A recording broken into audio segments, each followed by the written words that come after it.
The courtroom door in Gallatin County felt heavier than it should have.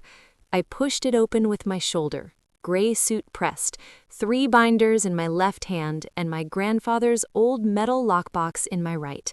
My pulse wasn't racing anymore. That had passed weeks ago. What I felt now was colder. Control. My name is Hadley Bennett, and the people sitting across the courtroom weren't strangers trying to take my freedom. They were my parents, my sister, and the lawyer they hired to prove I was mentally incapable of managing a $3.6 million trust. If you've ever been underestimated by your own family, stay with me, because what happened in that courtroom changed everything. 3 weeks earlier, I was sitting at my kitchen table when the certified envelope arrived. Guardianship petition. My own mother and father had filed to have me legally declared incompetent due to severe autism spectrum disorder, claiming I couldn't handle large financial decisions. The same parents who sent me to special education school at 8, the same parents who told neighbors I was brilliant but socially delayed, the same parents who never once believed I could manage anything on my own. And now they wanted the court to strip away my rights. The real reason? My grandfather had left me everything. When Grandpa Eugene passed, the reading of the will changed the air in the room. My sister got the vacation cabin in Big Sky, my parents got retirement accounts, and I got the irrevocable trust, 1,400 acres of Montana ranch land and a life insurance policy worth $3.6 million. No co-trustees, no oversight, just me. I remember the silence after the lawyer finished reading. I remember my mom's smile tightening, and I remember my sister whispering, "Guess he felt sorry for her." But Grandpa wasn't sentimental. He was precise, and he had prepared me for this. That same week, my family called a meeting. They slid a 22-page document across the table titled Family Protection Agreement. Translation? I would transfer the trust into a joint account. They would control it. I would receive a $2,500 monthly allowance. The justification, printed in bold, concerns regarding Hadley's capacity for independent financial management.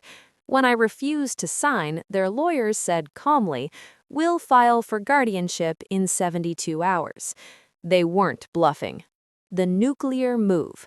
The petition included a psychiatric evaluation declaring me nonverbal under stress, childhood therapy reports, photos of me wearing noise-canceling headphones, a bank overdraft from when I was 19 labeled Pattern of Fiscal Irresponsibility. They tried to weaponize my childhood against me. They posted on Facebook, "Prayers appreciated, protecting our father's legacy." My employer suspended me for reputational risk. Friends stopped replying. I was alone. Or so they thought. What they didn't know. For 3 years, I had been studying at night, driving to testing centers in different cities, taking CPA exams quietly. 4 sections passed on the first try. Montana CPA license number 12847. I never told them because the license wasn't for praise. It was armor, and I was finally ready to wear it. The night before the hearing, I opened Grandpa's old lockbox. Inside were numbered envelopes, perfect records, and one envelope labeled Trust, Original. Page 9. An in terrorem clause. If any beneficiary challenges another's share, they forfeit everything. I kept digging. Bank statements, $180,000 withdrawn under power of attorney while Grandpa was hospitalized. Signatures that weren't his, forged. I hired a forensic accountant. He confirmed the psychiatric evaluation was digitally altered. The doctor's signature was copied. The clinic had closed years ago. The withdrawals were impossible under medication tremors. And then my little brother handed me a USB drive, emails, group chats, a thread titled Project H. They weren't protecting me. They were planning to divide the trust once I was declared incompetent. That was the moment I stopped being afraid and started preparing. Back in Gallatin County, Judge Elaine Hargrove, silver hair, sharp eyes.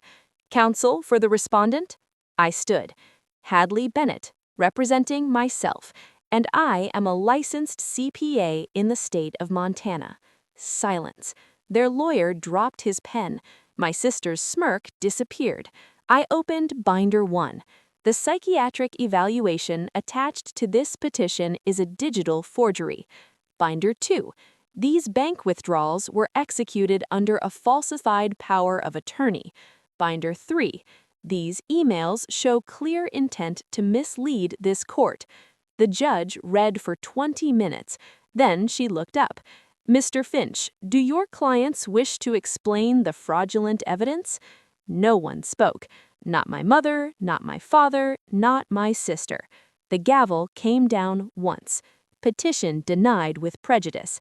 The petitioners have forfeited their interest under the trust's in terrorem clause. Court costs and sanctions of $25,000 assessed. Just like that, they lost everything.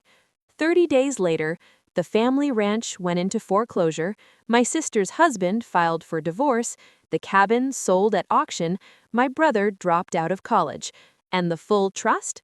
I transferred it into the Eugene Brooks Neurodiversity Foundation, scholarships for autistic adults pursuing finance and accounting. I bought a modest house, hung Grandpa's ledger on the wall, opened my own forensic accounting practice. My first client? A 34-year-old man whose parents tried the same guardianship play. We won in 42 days. Mom emailed once. We were wrong. Can you forgive us? I didn't reply. Forgiveness is a gift, and they spent theirs. I don't hate them. Hate takes energy. I invested mine elsewhere. Every now and then, I drive out to the 1,400 acres and walk the fence lines Grandpa taught me to read. The wind still sounds the same. If he could see me now, he'd tip his hat and say, "You did good, kid." And that's enough.